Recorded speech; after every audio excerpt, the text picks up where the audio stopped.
జై హో.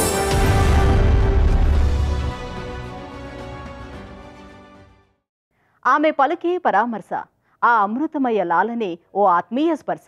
రోగులకు ఆమె మాటే పెద్ద ఊరట, పేదలకు తను ఎల్లప్పుడూ బాసట. ఆమె కేరళలో నేటి ఫ్లోరెన్స్ నైటింగేల్గా ప్రశంసలు అందుకుంటున్న కరుణామయి, మేటి సేవామయి నర్గిస్ బేగం.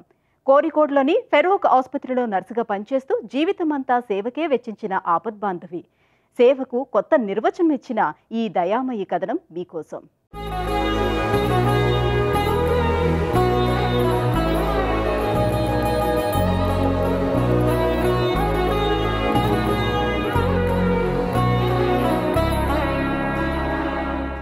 అందమైన ഒരു പ്രൈവറ്റ് ആശുപത്രിയിൽ 20 വർഷമായി. నేనిక్కడ 20 ఏళ్లుగా ఓ ప్రైవేట్ ఆసుపత్రిలో నర్సుగా పనిచేస్తున్నాను. బాల్యంలో ఎన్నో కష్టాలు కన్నీళ్లతో పెరిగాను. మా కుటుంబం దుర్భర దారిద్ర్యంలో మగ్గిపోయింది. మంచి బట్టలేసుకోవాలన్నా, ఆహారం తీసుకోవాలన్నా వీలు పడేది కాదు. కుటుంబ పోషణ భారం తీసుకున్న మా అమ్మకు బాల్యంలో సహకరించాను. నేను హోటళ్లకు కావలసిన మంచినీళ్ల క్యాన్లను స్వయంగా అందజేశాను. నీటి ఎద్దడి కాలంలో పర్వత ప్రాంతంలో నడుస్తూ నీళ్లు తెచ్చిన రోజులున్నాయి.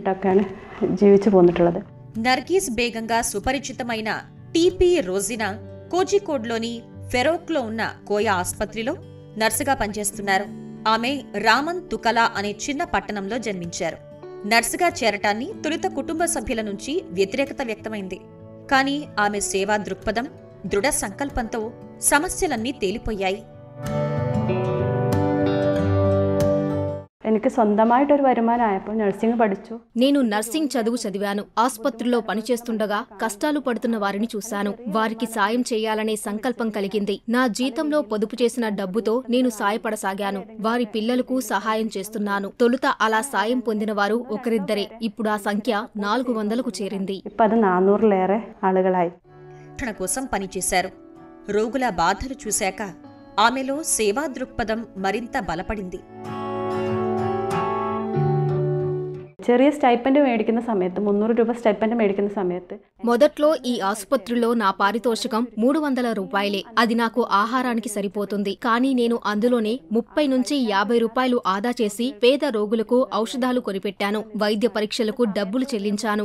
ఎవరూ లేని అనాథలకు అండగా ఉన్నాను. బాలికలు సురక్షితం కాని గృహాలలో ఉండటం చూసి బాధనిపించేది. അല്ലാതെ പെൺകുട്ടികളൊക്കെ നിൽക്കുന്നത് കാണുമ്പോൾ, താമസിക്കുന്നത് കാണുമ്പോൾ അല്ലാതൊരു വേദന മുഖപുസ്തകത്തിലൂടെ ഫേസ്ബുക്കിലൂടെ నేను ఫలానా వారికి సేవ చెయ్యాలి, వారికి సాయం అందాలి అనుకుంటే సామాజిక మాధ్యమాల్లో సంబంధిత పోస్టులు పెడుతుంటాను. నా నిత్య జీవిత అనుభవాలు, నేను పడిన కష్టాలను ముఖపుస్తక మిత్రులతో పంచుకుంటాను. వారు సానుభూతితో స్పందిస్తూ నా సేవా కార్యక్రమాలకు చేయూతనిస్తున్నారు. కొందరు పేదలకు ఇంట్లో టాయిలెట్లు ఏర్పాటుకు, తలుపుల ఏర్పాటుకు సహకరిస్తున్నారు.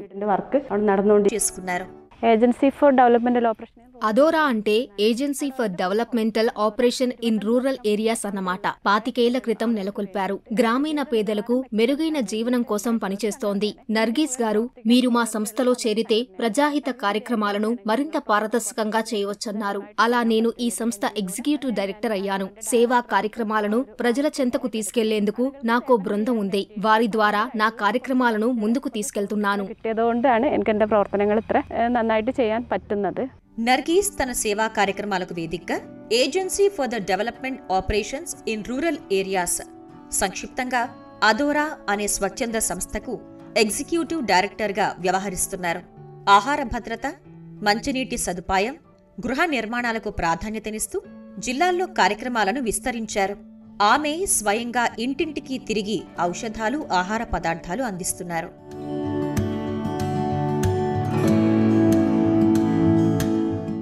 ഒരുപാട് മനുഷ്യർക്ക് വെള്ളം കിട്ടുന്ന രീതിയിൽ కాలనీలలో తాగునీటి ప్రాజెక్టుల ఏర్పాటు ద్వారా అత్యధికులకు మంచినీరందే ఏర్పాట్లు చేయాల్సి ఉంది. దీంతో పాటు దివ్యాంగులకు అవసరమైన పరికరాలను సమకూరుస్తున్నాం. అవసరమైన వారికి ఫర్నిచర్ అందించడం చేస్తున్నాం. ఉచితంగా దుస్తులు ఇచ్చేందుకు అదోరా స్వచ్ఛంద సంస్థ ఆధ్వర్యంలో ఏంజల్ స్టోర్స్ నెలకొల్పాం. బతుకుదెరువు కోసం చిరు వ్యాపారాలు చేసే వారికి సాయపడుతున్నాం. కుటుంబത്തിനെ కూడా సంరక్షిക്കാൻ పറ്റുന്ന രീതിയിലേക്ക് సరైన ఆచ్ఛాదన లేక కుట్టల ఎడ్యుకేషన్. మేము అవసరమైన వారికి ఔషధాలు, ఆహారం, గది బాడుగ చెల్లిస్తున్నాం. అంతేకాదు పిల్లలకు చదువు చెప్పిస్తున్నాం, వారికి కావలసిన వస్తువులు సమకూరుస్తున్నాం. ఇలా 400 కుటుంబాలకు సాయపడుతున్నాం. మన జీవిత కాలాన్ని ఇలాంటి మంచి పనులకు ఉపయోగించుకోవాలి. అనవసర జోక్యాలతో చికాకు తెప్పించకుండా పరస్పర ప్రేమతో, ఆప్యాయతతో ఓ స్వర్గాన్ని సృష్టిద్దాం. ఈ స్ఫూర్తితో ప్రతి ఒక్కరూ పనిచేయటానికి సిద్ధపడితేనే ఇది సాధ్యమవుతుంది. ఓరో మనుషులు మనసు వెచ్చ సాధిక్యం.